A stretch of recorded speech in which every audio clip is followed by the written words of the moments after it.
Hey, so I'm getting better already just by practicing being on camera. It's a lot. I don't think people realize how much work actually can go into a podcast. So I'll give you a little bit of backstory and then I'm going to talk about today's topic. So when I first started recording podcasts, it would have been 2024, I believe. Yeah. Insane in the memory. 2025 was a year of practice, literally just kind of getting consistent with constantly recording, because it does take a lot of work just to put together 20 minutes of a podcast. It's more than just 20 minutes, but yeah, it does take some work. And then it was add a little bit more, refine it.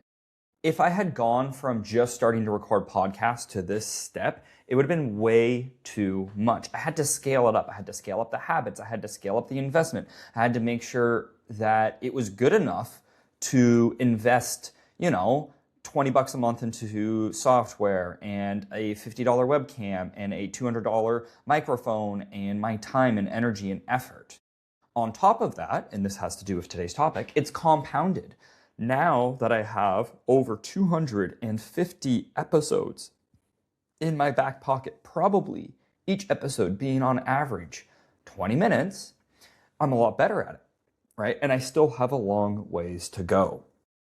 I'm going to talk about, again, how all of these micro habits that I've accumulated with something like this podcast, with my health, with my fitness, with my business, has compounded, and how that can happen for you too as well. And these micro habits beat long marathons, because no matter what, you have to run a marathon one step at a time, just like your goals. You have to do things one step at a time. There's no big dramatic over the night switch with anything that I've done. It's been take what life has given me, and then just push myself a little bit more. Take what life has given me, push myself a little bit more. We live in a culture obsessed with before and after photos, right? We see this sudden transformation with this 30, 60, 90-day challenge, and we get inspired by those big challenges. What I find really cool is when people take a photo every day and they show what that challenge looks like. If you listen to my podcast and you start from the first one to now, you're going to notice a significant change. If you just listen to the first one to now, you'll notice a massive change. But if you have been following along with the show, or if you're new to the show and you go back to some of the old ones and you start listening through, you will notice a difference, right? And again, as a personal trainer, I see everything through the lens of fitness. So in January, people flood into the gyms, right? They sign up for High Rocks. They sign up to commit to marathons. They join in on intense programming like F45. They want this big challenge, right? They want to suffer, and within that challenge, because they believe that suffering equates progress. But the truth is that most people ignore, and that is that the consistency part is actually the hard part. The heroic part is easier. It's actually easier to kill yourself in one hard workout than it is to constantly show up and just put in a little bit more work than what you did before. It's easy to get hyped for 1 week of a brutal workout. It's incredibly difficult to go to bed 15 minutes before you should every single night for 5 years. That's the hard part. And I'll bet you that that's what's going to give you better results, right? It's going to give you way better health in the long term than any 6-week shred ever could, right? And this article isn't about discouraging big goals. That's amazing for you to have big goals, but you need to shift your focus from this sexy workout to the unsexy work, right? It's the invisible, unsexy stuff that actually moves the needle. Scale it up over a long enough time horizon, right? It's about understanding this compound interest. So there's the illusion of the big swing. We often overvalue small or dramatic improvements, and we often undervalue the small improvements, right? Because they don't feel like improvements in the moment. You could save $10 today and you're not a millionaire. That's fine, right? You could do 10 push-ups today and your arms don't look that different. So Atomic Habits, great book, talks about it perfectly, right? There's a plateau of latent potential. You work and you work, making small changes, but you see no tangible results. You feel like you're wasting time. This is where most people actually quit. They don't see the scale move in a week and they assume that the strategy is failing. So now let's flip it onto the other side. You eat one unhealthy meal. You don't instantly gain weight. If you miss one workout, you don't lose muscles. And that delay works both ways. The problem with relying on dramatic changes like crash dieting or a sudden 6-day-a-week routine coming straight from the couch is that they're rarely sustainable. They require a level of motivation that is impossible to maintain permanently. And when you feel like the motivation is fading, your habits just die. So this is actually something I learned from, I've heard it in like a couple different podcasts with different people, also a couple different books with different people. And I thought this was kind of cool. So John D. Rockefeller, he was one of the most wealthiest men in the world.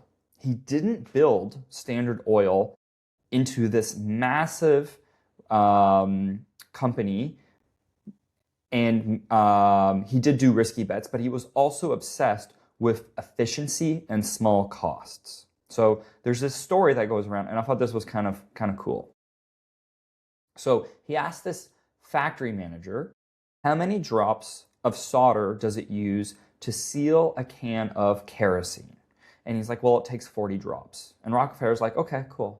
Well, do you think you could do it with 38? And he tried, but the cans would leak. All right, well, what about 39? And the cans were still sealed. Well, who cares? It's just one drop of solder, right? That's laughable. And I would agree. And if it's the one-time off thing, it is laughable. But over millions of cans, it saved the company its first $2,500, which again, back then was a lot of money. Then it was tens of thousands, and then hundreds of thousands of dollars. And again, back then, that is a lot of money. Your body isn't that much different. You're a biological machine running 24 hours a day, 365 days a year. Do you really think burning an extra 50 calories in a workout is worth it when you're not following what the workout is supposed to be? In the moment, it might be like, oh, I'm burning an extra 50 calories by not taking this rest period. But by not taking that rest period, you're starting to actually build less muscle in the long term. And if you followed along with my other podcasts, building muscle is the compound interest. So, and it's not just that, it's consider so many different solder drops of your daily life. So a simple one we forget is just drinking enough water. Maybe drinking one extra glass of water doesn't feel like much, but you do that every day over a year. That's hundreds of liters of better filtration for your kidneys, better hydration for your skin, for your brain, for your muscles, and you function better over that year. Protein. Adding 20 grams of protein to your breakfast, right? It's going to stop that mid-morning crash. If it's a one-off, who cares? Over 10 years, right? It preserves and helps you maintain a decent amount of muscle, and that's going to help you get into old age. Steps. Take an extra 5 to 10% steps just by parking further away. That's where you want to add that extra calorie burn. That's where you want to add that extra cardiovascular benefit. Over a lifetime, that's dramatic. If you're averaging 10,000 steps a day, an extra 10%, that's an extra 1,000 steps every 10 days. That's an extra day. That's insane, right? And then sleep. Going to bed an extra 15 to 20 minutes earlier. Again, that's nearly 2 hours of extra sleep a week. That's a lot. I would really suffer if every week there was one day of sleep that I had just 2 hours gone. That would suck. And there are people who just do that to themselves. Well, we can at least get 15 to 20 minutes extra every night. That's 100 hours over the course of a year. That helps with hormonal balance, mental clarity, building back your muscle, burning more fat. Yes, poor sleep actually causes you to burn less fat. And most people undervalue these things because they're boring. They don't make for a good Instagram caption, right? But they're the foundation of a body that does last. Morgan Housel, that's where I heard one of those stories with Rockefeller. And I've just recently finished The Art of Spending Money, I believe, or The Art of Money, one or the other. I've also done his Psychology of Money book, really cool, right? He's a finance writer. And there's so many parallels between finance and health when it comes to compounding interest, right? Getting wealthy and staying wealthy do require two different kinds of skills, right? Getting wealthy requires some level of risk, while staying wealthy requires humility and fear, right? In fitness, getting fit for a wedding requires intensity, and that's fair, right? I have a client that we're a couple months away from a wedding. Staying healthy for life requires the compounding interest. So it's the short term versus the long term, right? And I'm okay getting wealthy. I'd rather stay wealthy, right? Housel writes about the magic of compounding interest, right? It's a small sum left alone to grow at a decent rate over a long time becomes massive. And the key variable isn't the amount of money, it's actually the time, right? Obviously, if you start with more money, that's great, but it's time. Time is one of your best resources that we waste, right? And so if you have, let's say, a year to get ready for your wedding, you don't need to do this crash diet, intense workout. You got 3 months for your wedding? Yeah, no, we have to push it if that's your goal. And that's what I explained to my one client. Normally, I wouldn't push people this way, but this is what you want. You have 3 months. We need to go hard. After, then we can worry a little bit more about the sustainability. Totally get that. And that's where there's an art to it.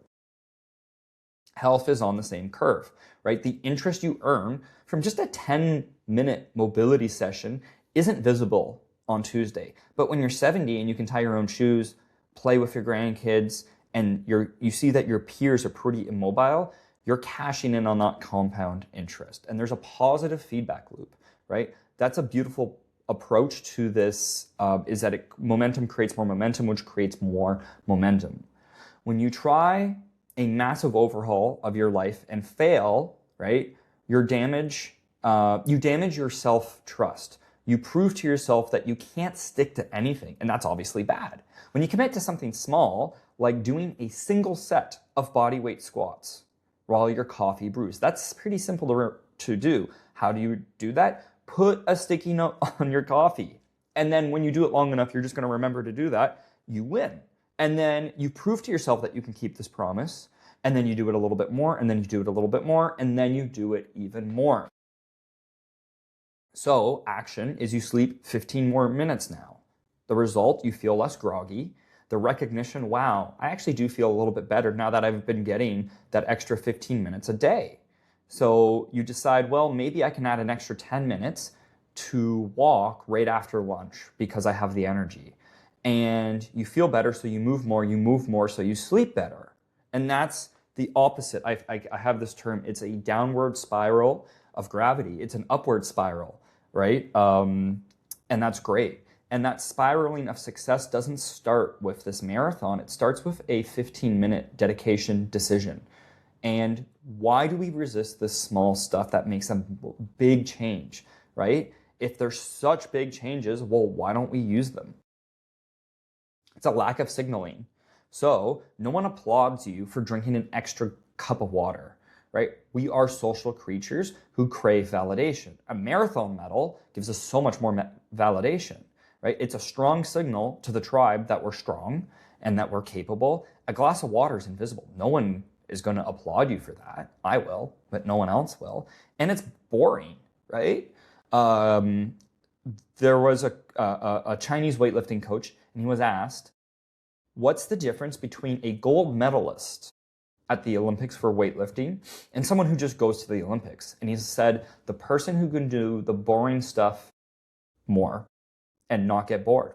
And that's true, right? Success is often just doing the same boring things over an extraordinary amount of time, not doing extraordinary things. That's what's extraordinary, is being able to do it again and again and again. And you don't see the results because we're addicted to novelty. We're wanting to change. And we get trapped in this all or nothing principle. We think that if we do the perfect thing, the perfect hour-long workout, that the 10-minute mobility session is worthless. And that's just mathematically false. Anything above 0 is progress. Again, I talk about this all the time. Start small, start simple, and go far. You don't need a new gym program every single day. You don't need a new gym membership. You don't need to throw out all of the food in your pantry. I challenge you to look at your day like Rockefeller looks at his oil cans. Where is that missing drop of solder? Can you drink one more glass of water in the morning? Can you do 5 minutes of stretching while watching Netflix? Can you walk around the block once after dinner? Can you park your car as far away from the store to go for a walk? Can you stay after your workout and do an extra set of a body part you want to grow? For me, it might be arms, core.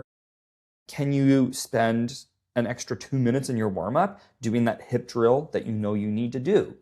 Can you turn off your phone 5 minutes before you know that you want to? Don't look at the transformation in the mirror tomorrow. Just trust the math. Trust the compounding. These small changes at scale make a massive impact, right? Start today, pick one thing, pick 2 things. Make it too small to fail, and that's okay, but just start watching the interest grow. If you want to keep up with what I am talking about, where I am at, I am starting to put stuff back on YouTube. I might change the name of that. We'll see. If you're listening to me on YouTube, cool, awesome. You should let me know. You can follow me at thicknick1 on Instagram, THICCNIC1. DM me. I'm actually curious. What is that thing of solder that you found in your life? Let me know. I'm very curious. I will answer all DMs. Till next time, guys.